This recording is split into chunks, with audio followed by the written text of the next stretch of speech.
Welcome to the New Books Network. Hello, everyone, and welcome back to New Books in History, a podcast channel on the New Books Network. I'm Mark Clovis, your host for the channel. Today I'm speaking with R. Alan Covey, author of the book Inca Apocalypse, The Spanish Conquest and the Transformation of the Andean World. Alan, welcome to the New Books Network. Thanks for having me. Well, thanks for agreeing to be on our show. I was wondering if you could start us off by telling our listeners something about yourself. Yeah, I trained as an archaeologist, and so I came out of a background in classical archaeology and thought I was going to go into Roman archaeology, but wound my way through Mesoamerica and ended up in the Andes. And so I learned kind of the field methods of an archaeologist and have worked in the Andes for about 25 years.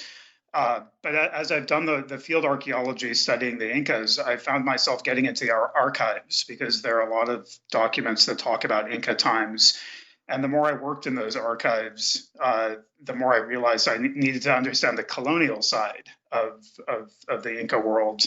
And this is a project that's kind of brought those two sides together, the prehistoric archaeology and the colonial documents. And in a lot of ways, it's taken me kind of 25 years to maybe feel confident enough to take those two things on side by side. What led you to undertake such a project? What was it that drew you to the challenges of it and to producing a work like this? I think it's a project I've been nervous about because it's such a big story, and it's one that people think they maybe know exactly what happened. They say, there's this big battle in 1532, and Francisco Pizarro and his band of Spaniards comes in and captures the Inca and kind of knocks their empire over, and the world kind of turns around that pivotal event. I think it's something. It was this uncomfortable spot between the archaeology. So archaeology didn't carry forward to 1532. When I started doing field work, we didn't necessarily register colonial pottery on the ground when we were doing archaeological surveys. And then because the Incas didn't have writing, we don't have accounts, indigenous ones from before the Spaniards got there. So there's this bubble around the conquest where there's tons of disruption and tons of uncertainty. And then the pieces that go together are from anthropology and archaeology and history, and they don't always play nicely together. So I was nervous about that. But about 7 years ago, I started working with my colleague Sonia Alcanini on an Oxford handbook of the Incas, and we were taking this kind of big arc approach. We're saying, the Incas survived the conquest, and we need to talk about the colonial period.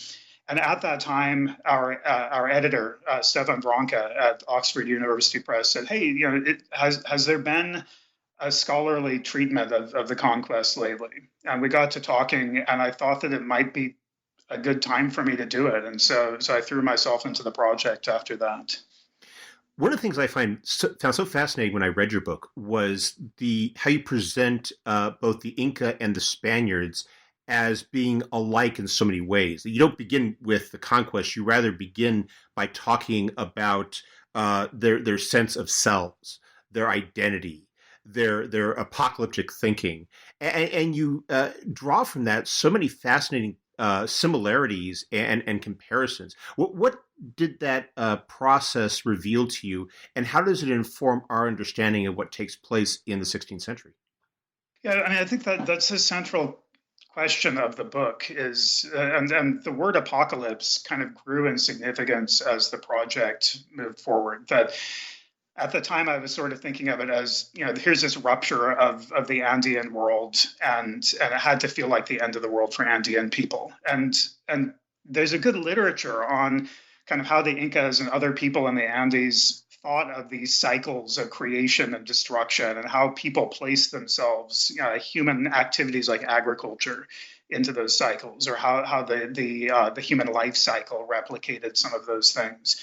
And so I was thinking about that, but then as I was working, I said, I don't want to treat the Incas like an ancient empire that is superstitious, and then the Spaniards as a modern society that is rational and somehow like we are today. And so I started, that raised the question, how did Iberian people, how did people that started calling themselves Spaniards around that time think of the end of their world? And so I didn't expect to be dipping back into Christian mythology about the relics of Santiago or Saint James, but it became this really valuable way for me to think about the deep histories of both regions, and then the fact that both of them had this tradition of apocalyptic thinking. Both of them they were experimenting with history at the time, and both of them were also places where two empires were kind of forging a new outlook on how to govern people that weren't like them. It's something that I thought was especially interesting because we think of it as these individuals. You have the Spaniards, you have the Inca. They're there, but they're processing everything, as you make clear, through their understanding of the world, their understanding of the universe. And I thought that was really telling about how they were saying, how do these Spaniards fit into our apocalyptic tradition? How does what we're doing here in Peru fit in with our sense of self and our sense of creation? And I thought that it really gets a sense of how each side interpreted the other on an equal basis, in the sense of that you're getting into those mentalities and that process of comprehension that both sides were undertaking 500 years ago. Yeah, and I think there are two things that are going on there that we talk about kind of two sides, but they turn out to be these two diverse worlds which have all these different opinions going on. So if you look on the Iberian side, you can have recent Christian converts that are expecting, they're predicting a Messiah, and you can have clergy that are seeing things one way, whereas the political elite are seeing this kind of empire building as a kind of apocalypse or bringing about the final years of the world. And it's true for the Inca side too. That I think that's one of the interesting things about the scholarship on the Incas in the last few decades is how much archaeology has shown us the diversity of that region, and that there are places where the Incas weren't determining how local people thought or believed, and where local people might have seen the Incas as apocalyptic to their worlds. And so I think having all these different motivations and factions and individual interpretations and seeing them shift kind of in real time, where you could see, when the Spaniards survive a big battle, they say, well, that's a miracle. Therefore, God must be with us, which means what we're doing is part of this big plan. If they lose a big battle, then they might say, well, God's punishing us because we haven't been behaving correctly. And so there's a lot of kind of worldview making as these worlds are coming together. And I think one of the big surprises for me was how much the Incas, the Inca nobility of the capital region of Cusco, become enthusiastic Christians and kind of place themselves into that worldview and the kind of empire building where other Andean people were more resistant and had kind of a different outlook on the processes that were going on. I was wondering if you could perhaps elaborate for us a little bit. What was the Inca Empire? What was it like? And what were some of the key structures that proved so important when we get to the story of the Spanish conquest and the Incan response? Yeah, so then that's a great story. Sorry, a great question. As I said, there's been a ton of archaeology that's been done in the last 50 or so years, all across the Andes. And I think what archaeology does when it studies ancient states honestly, that's to say, away from the palaces, away from the temples and royal tombs, usually it finds out that the proclamations that the emperors are making are sometimes full of propaganda and wishful thinking. And so the Incas named their world Tawantinsuyu, which meant the four parts bound together. That to them it was this, they were this geographic and ecological totality, that they encompassed all the diversity of this part of Western South America. But what archaeology shows us is if you go down to the coastal valleys in the deserts of Peru and northern Chile, there isn't a lot of Inca there in a lot of valleys. They had these local kingdoms that were kind of ruling themselves in traditions that are very different from the highland tradition that the Incas came from. If you go across the Andes into the Amazonian slope, you don't necessarily find the Incas dominating people. You often find them building roads down to places where they can draw people into trade, where they can have fortified sites where local people will want to come and engage with them. So now I think that we're finding, the more we study the Incas, the more we're seeing their statecraft as being sort of selectively applied. So the Incas built this huge network of roads across the Andes. They built administrative centers and messenger posts and way stations. And those were places where they tried to draw subjects into encounters with officials that often were related to the royal family pretty closely. And so what we're starting to see is that there are a lot of gaps in the Andean world and those were gaps that the Spaniards, to their good fortune, stumbled into. That they came into places where the Incas had just cruelly conquered local people, and the local people were looking for allies, or they came into places where there wasn't a strong Inca representation, and they were able to take advantage of many people and a lot of leadership in what we would consider the Inca world that didn't really consider themselves directly benefiting from this imperial project. And so you have that, clash between the Inca and their neighbors, but you also described that at that particular point in what for the West was 1531, 1532, there's also something of an Incan civil war taking place because the leadership is up for grabs, and that there's this contest taking place in which is, as you explained, is so important to the opportunity that the Spaniards are confronted with when they arrive. Yeah, for sure. The ruler, who's named Huayna Capac, he died in the mid-1520s out on campaign at the northern frontier of the empire, which is up around the equator near Quito, Ecuador. And that death kind of put all these tensions that had been building in Inca power dynamics as the empire had gotten bigger and bigger, that people were getting farther and farther from the capital.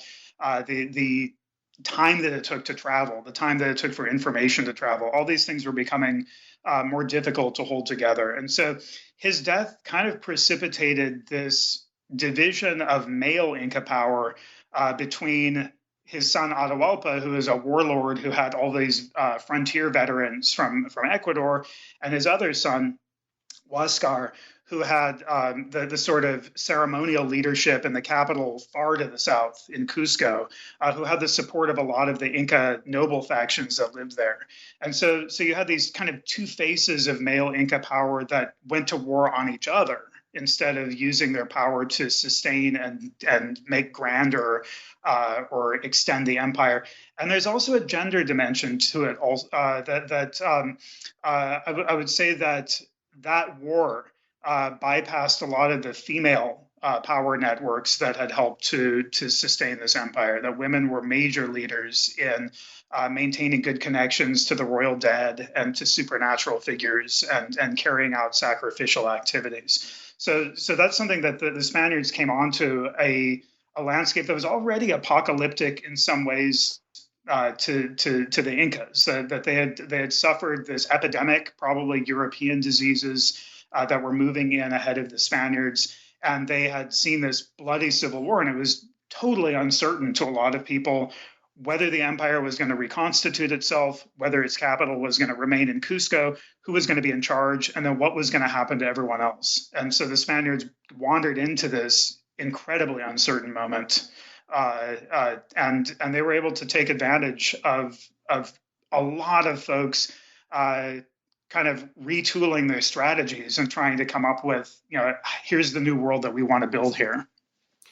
Now, to be clear, the Spaniards, when they arrived, they themselves are not necessarily united behind a single purpose. I was wondering if you could perhaps explain a bit what was going on with the Spanish Empire in the early 16th century, and in particular, the dynamic that you described between the conquistador impulse and the goal of colonization, because as you explained, there is a lot of tension there within the Spanish in terms of the desire of Carlos V, Charles V to to push for colonization, and the desire of Pizarro and others to embrace the older conquistador dynamic. Yeah, I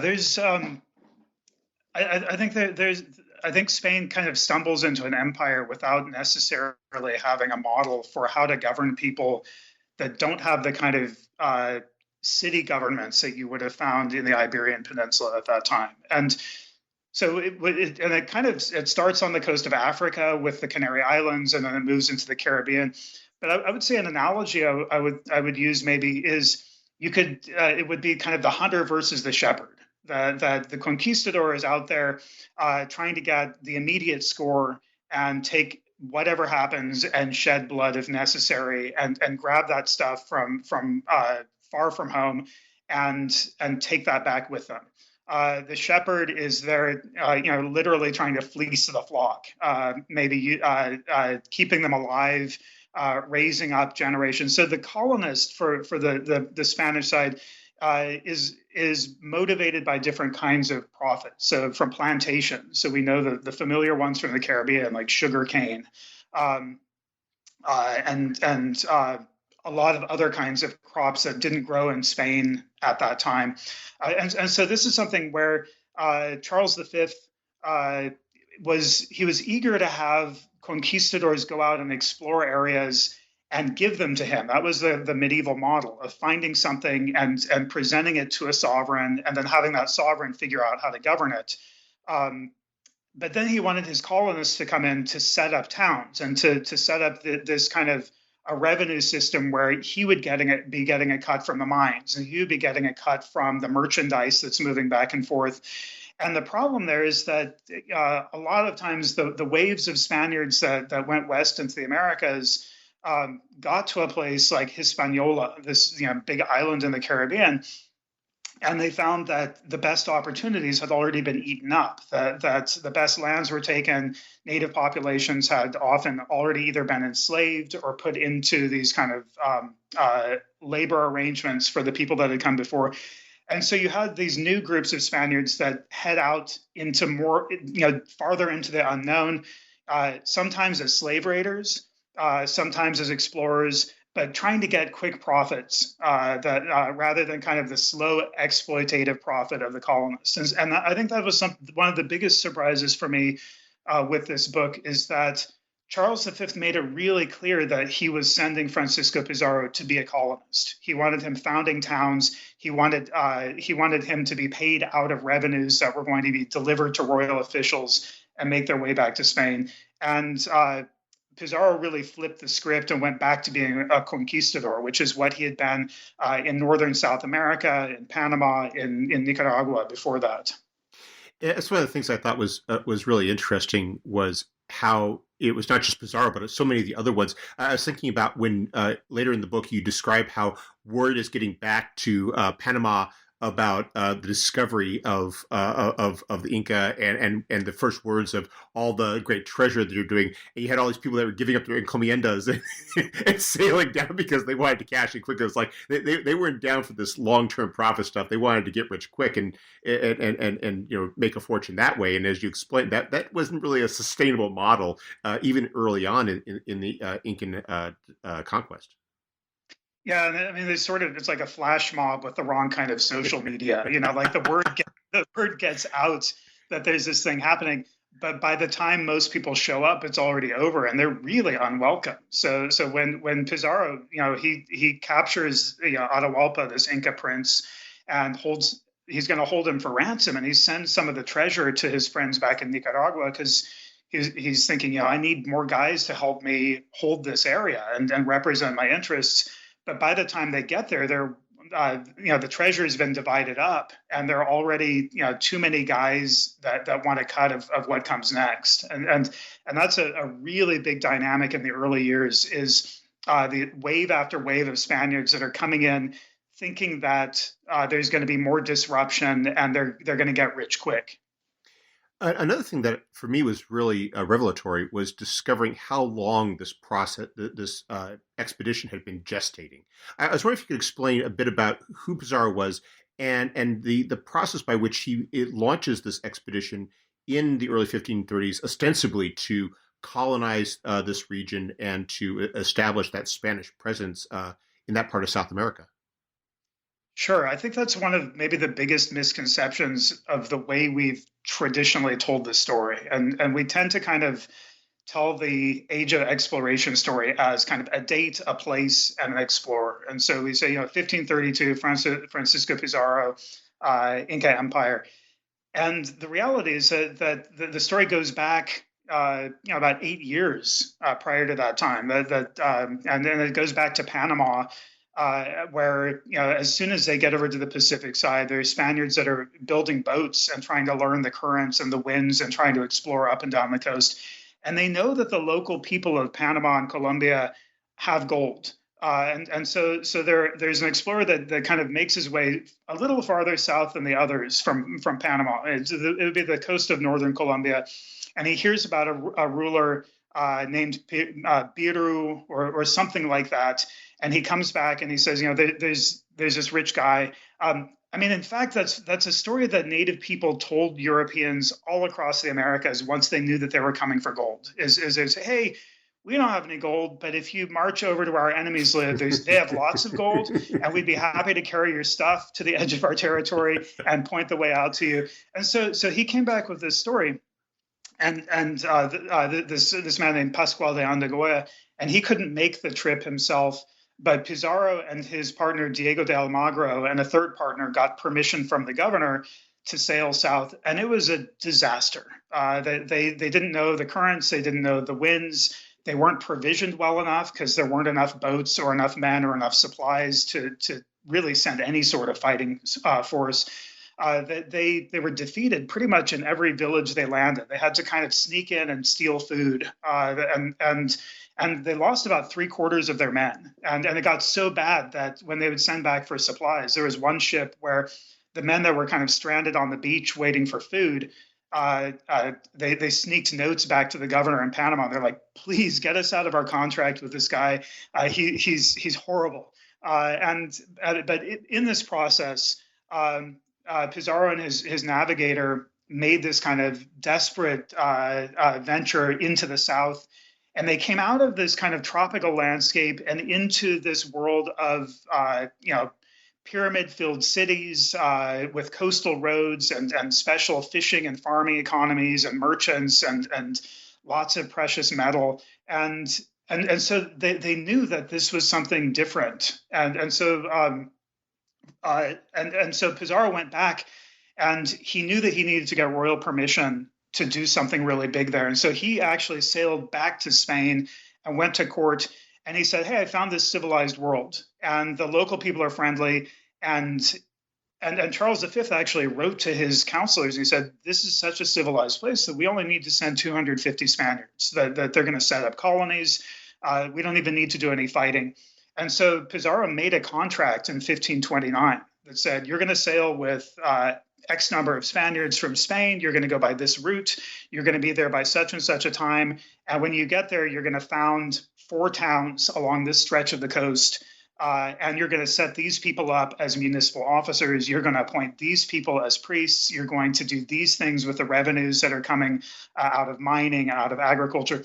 So it was this kind of fully formed colony, and it all fell apart. He sailed illegally from Spain without the number of people he was supposed to. He didn't take the route he was supposed to. He didn't leave Panama for Peru until after his contract had expired. And then it kind of cascaded forward from there. So the empire that Charles V thought that he was building, it took him a few years of sending letters after Pizarro saying, hey, what's going on in Peru? Hey, you need to give us an accounting of all the places that you founded, because you should have founded something by now. There should be some sort of colony there. And in many ways, it's only this kind of big score of precious metal that kind of makes Pizarro look like he's done what he's supposed to. And in fact, kind of a kind of side fact of that, is the first stories of the expedition that come back to Spain. They use titles that are very clear that they're trying to convince people that Pizarro did what he was supposed to. So, saying the conquest of Peru, that Pizarro did for the crown of Spain, so there's a lot of kind of really needing after the fact to say, hey, we felt that it would be better to apologize and to ask permission, and now we have all this gold and silver to give you. So I was wondering if you could perhaps explain the march that Pizarro undertakes to, because as you described the geography, it's not an easy thing to get to Cuzco or to get to the Inca Empire, and that it's a very debilitating experience. And then, of course, when he arrives in the middle of this ongoing Incan drama. And how does Atahualpa view them, and how does he basically in effect make himself vulnerable to the Spanish to the point where they're able to capture him? Yeah, so the Spaniards, it takes them a long time to make their way down, in part because they've got horses with them. And that's one of the big decisive things that makes them more successful than they had been farther north on the coast. So once they could ride on Inca roads and take food out of Inca storehouses and sleep in the buildings and along the Inca highway, their horsemen could move faster than Inca message runners could run. That they kind of had the initiative. They could send very powerful small groups of cavalry and to scout out areas and to keep them informed. So they land with their horses because the horses don't do well on the ocean in these small ships. And they make their way by foot. Native people carry them in rafts. They eventually make it to the Inca roads. And along the coast, they start learning that there's been this civil war.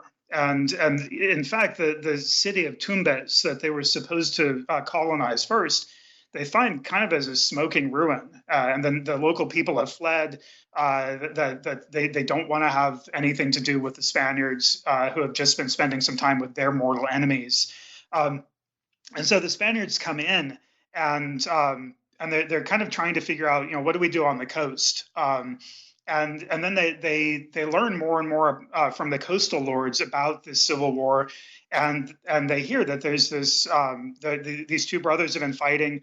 One of them has just defeated the other, and Pizarro says to his men, we should head inland, because if we can get that guy, then the rest of this is going to kind of fall in place.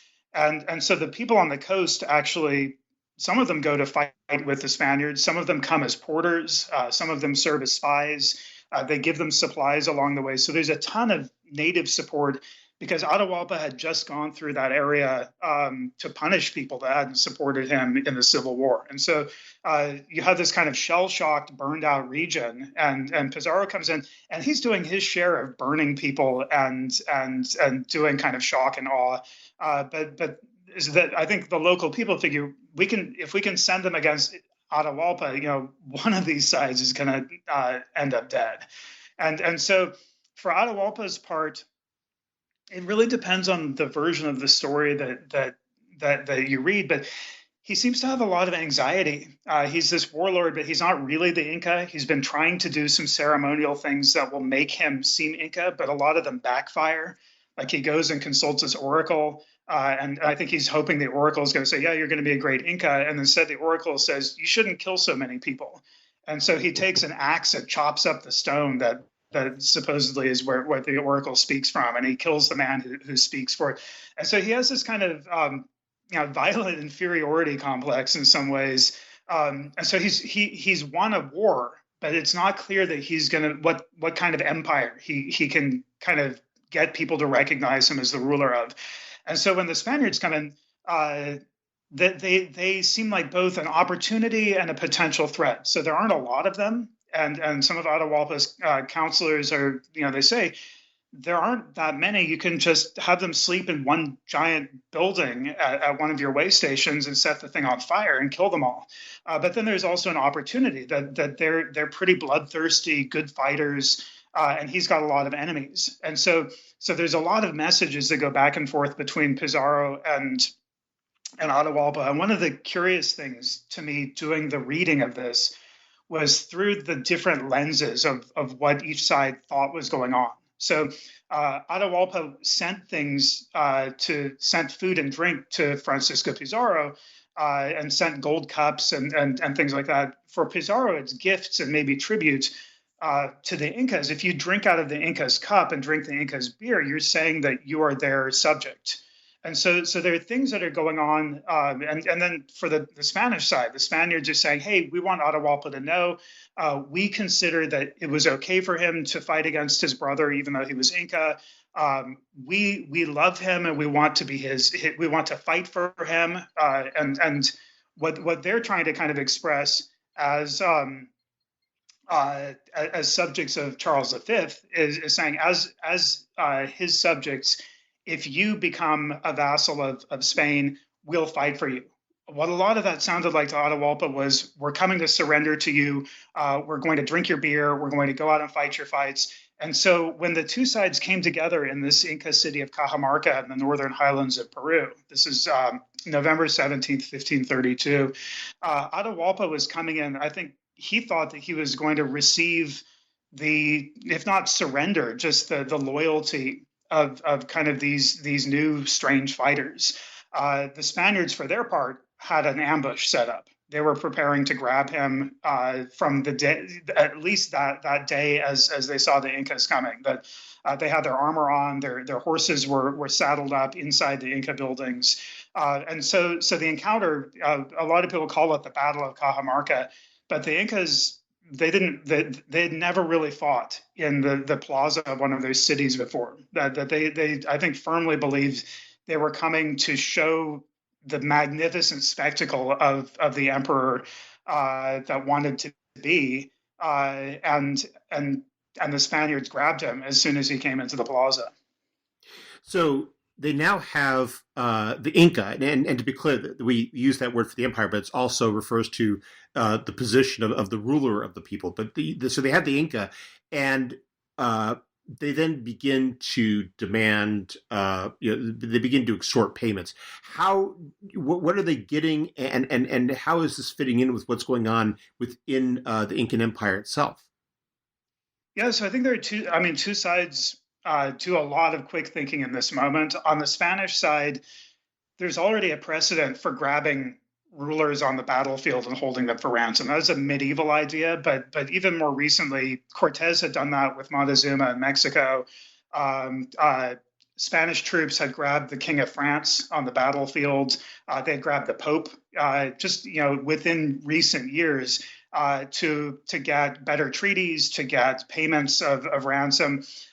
So for their part, they were open to this idea of payment. For Atahualpa's part, knowing that they wanted gold and silver, he wanted to live long enough to try and recover from this. And so I think to say that he was Inca, the Spaniards knew that he wasn't the crowned Inca, and Atahualpa hadn't been crowned in the capital as Inca. But it was convenient once the Spaniards had him to say, we have the most powerful Inca lord. And so Atahualpa said, hey, I'll give you a bunch of gold and silver if you let me go. And for him, he knew that it would take a long time to send the news out to areas where the treasure would come from, to kind of strip it off of buildings and pull it out of palaces and tombs and carry it up to these northern Peruvian highlands. And he also knew that once the Spaniards had it, they would be so encumbered by just the sheer mass of gold and silver that they couldn't move around the landscape the way that they might like. And so he kind of locked them into place with this kind of promise of a conquistador's treasure.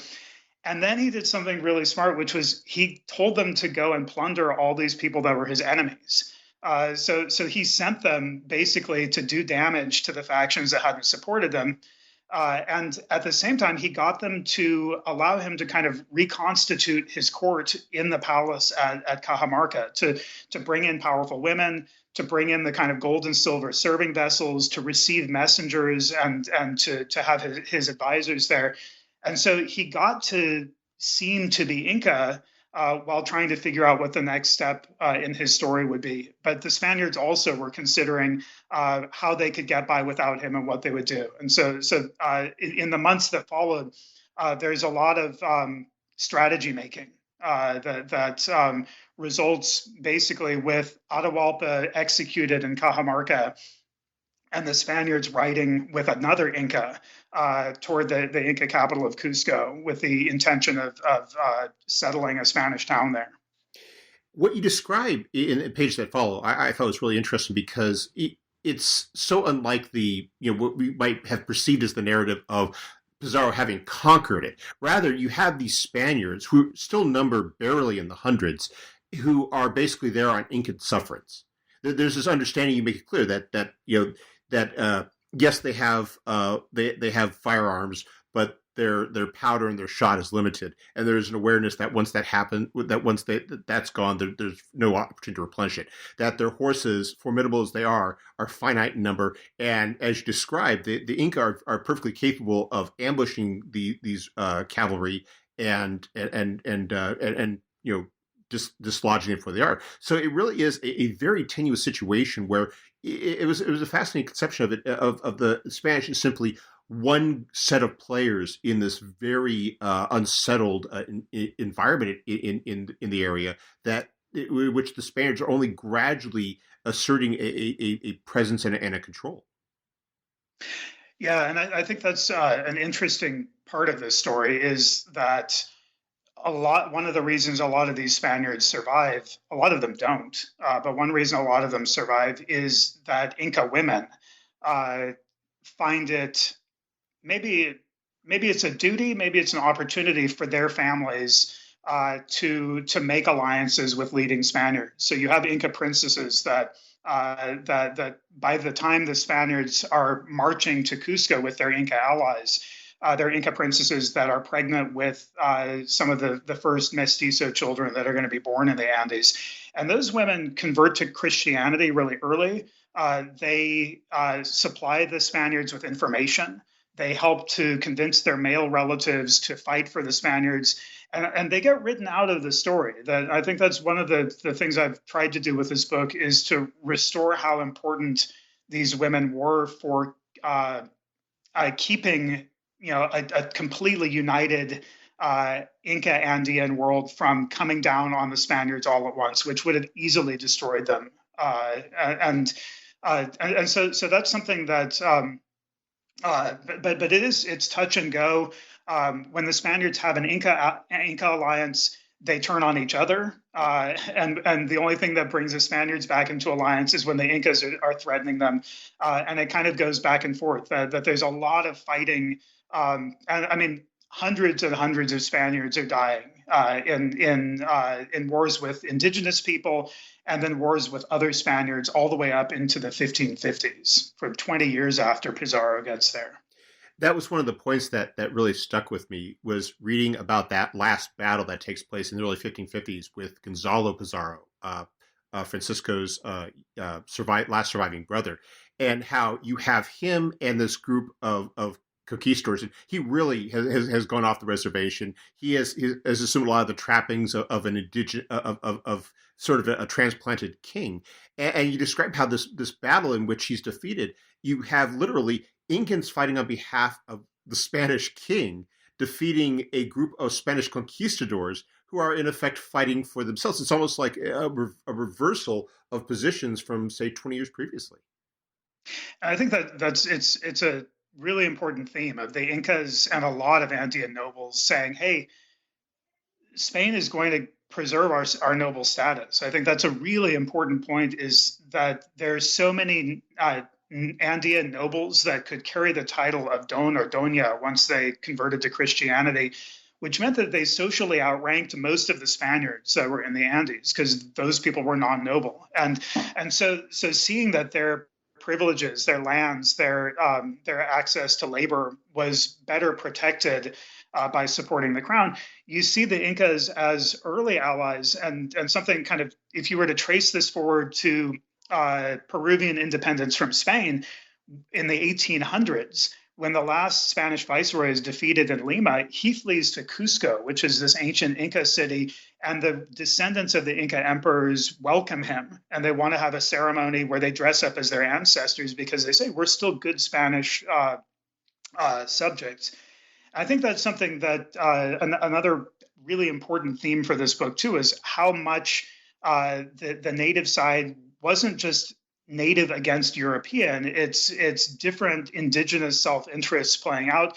And something that I haven't mentioned yet in this interview is also how important Afro-Peruvian and African descent populations are in this story. By the time you get to these later rebellions, like say in the early 1550s, you have hundreds of people of color that are fighting in the civil wars because they're fighting for freedom. And a lot they're fighting for their king, or they're fighting because they've been promised liberty from enslavement. And they're a big part of the story that is left out when you treat it as sort of Europeans against Native Americans. The other thing I was really struck by about this, though, was how all these interests are at play, and how every group is making this calculation to defend their interests. And I was thinking about it in terms of going back to what you were talking about with the Incan being good subjects of the Spanish emperor, is that you have a situation where, as you explained, the Spaniards have effectively overpromised so much stuff, and at some point they're practically engaging in these risky explorations, these wars, just to kill off all these Spanish who are expecting all these encomiendas and territories that, in effect, they can't give because the Incans are getting so good at protecting their domains. That notion of interest being of all the interest at play, really comes out in your narrative about how it's not a sense of ignorance versus the wisdom of the Spaniards or the cunning of the Spaniards, but there's a lot of cunning and gamesmanship taking place on all sides in this. Yeah, and I think that's something when you pull this story apart from a single battle, where you have this kind of mythical idea that Pizarro didn't know where he was. He didn't know what he was facing. He was just brave and fought and lucky, and the Incas had no idea what they were facing. When you stretch it out to fit kind of 2 or 3 decades, the Incas learned very quickly and they adapted, and the Spaniards learned quickly and their motivations changed. And even in that theme of apocalypse, that changed. So that by the 1550s, you have the poor foot soldiers thinking that they're building some sort of utopian world where they should have access to free land and labor. And then you have, at the same time, you have Incas that are fashioning sacred objects that they can carry in the Catholic Corpus Christi procession, because that's where they've thrown their lot in. And so I think that was maybe one of the really important things to take away for me with this project, is that the Incas learned a lot and put that learning into new strategies because this went on long enough for them to consider what their next move was going to be. And yet, as you explain, once a lot of the fighting is out of the way, by the time you get to mid 1550s, in some respects, that's when the process of assimilation truly begins. And as you explain later in the book, a lot of those the strategies that the Inca adopt don't necessarily work out very well for them, especially as during the viceroyalty of Toledo, where there seems to be sort of a reassessment that doesn't necessarily benefit the Incans as much as they might have hoped. Yeah, and I would say, I mean, you can kind of see that it's after the royalist armies defeat the last rebellious Spaniards in the 1550s that you see this kind of move to consolidate Spanish rule. And so you have viceroys that are saying, hey, we need to make sure that native elites don't have as much wiggle room, that they're not getting rich, that they're not controlling local labor, that they're not hiding tributary workers from us, all these things that they're accusing the indigenous elite of doing. But they're also really suspicious of the kind of labor grant holders among the Spaniards, and they're suspicious of the priests. And so, at the end of the 1560s, Philip II of Spain sends this viceroy, Francisco de Toledo, and basically he's saying, you gotta ensure that the revenues from the mines are sending me the silver I need, and you've got to get my officials looking at my interests so that all of my subjects are serving me. It's not just about kind of crushing the Incas, but some of that comes with because of the rhetoric of an empire that's built for conversion to Christianity, that's the time when they're sending the Inquisition and the Jesuits are coming in. They're saying, well, we have to be sure that people are good Christians. We have to be sure that it's not just the elite, but also the ordinary people in the countryside. And that viceroy comes in, and eventually he just adopts this very anti-Inca program where he says, the Incas are illegitimate. I want to bring an end to them. He actually arrests a bunch of the Incas in Cusco after constructing this really elaborate legal case against their sovereignty. So he's saying, you can treat them as Indians. They don't have to be treated as a people that are set apart or as descendants of actual lords. They're just your tributaries. And so he did a lot to destructure. And I mean, he actually intended to resettle the nobility of Cusco, some of them in Mexico, which didn't actually come about. But for sure, over time, the Incas saw that the sovereignty that one Inca held, a lot more Inca men could have the status of nobility, but it didn't carry as much kind of power and wealth and over time. That the privileges became much more limited to the city of Cusco, limited to pretty modest estates. And so it is something that the bargain that they made, in the 1540s and 1550s, a lifetime later, their sons and grandsons, just didn't necessarily have the same kind of status, even though they still considered themselves the descendants of emperors. Well, we've taken up a lot of your time, but before we go, could you tell us what you're working on now? Yeah, this I think one of the big takeaways for this book for me was how much European genres and writing changed in the time that people were writing about the Incas in this first century after Pizarro arrived, and where you can have the Incas written about in a play, or you can have them in a heroic poem, or you could have them in a world history, or in a book that's about the martyrdom of saintly people. And so it was something that kind of blended together with some of the dissatisfaction I've seen in modern scholarship about how the Incas don't fit into the models that we have for states and empires.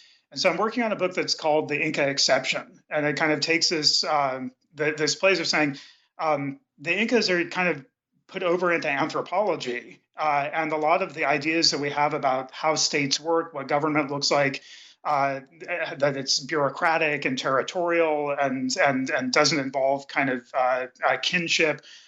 A lot of that stuff is coming from the European side, and so this book is kind of tracing the way that Europeans, as they developed their own sense of being modern and being enlightened and being civilized, the way they told and retold the story of who the Incas were, that the Incas were a kind of tragic pagan civilization. They were victims of the Spaniards. They were enlightened despots. Eventually, when we see the kind of scientific racism that develops in the 19th century, they're treated as the best of an inferior race. And eventually they're part of anthropology, which is part of the reason that they don't fit into some of these modern theories in political science or sociology. And so it's a kind of big arc that uses these imagined or reimaginings of the Incas over time that's kind of intended to help us understand how we got to where we've been talking about them today, and maybe some productive ways for rethinking how we talk about ancient states and empires. Well, it sounds like a fascinating project and a pretty big one, too. Yeah, we'll see if it comes off. Well, Alan, thank you for taking some time out of your schedule to speak with us. I hope you have a wonderful day. Yeah, thank you for the invitation. This was a lot of fun.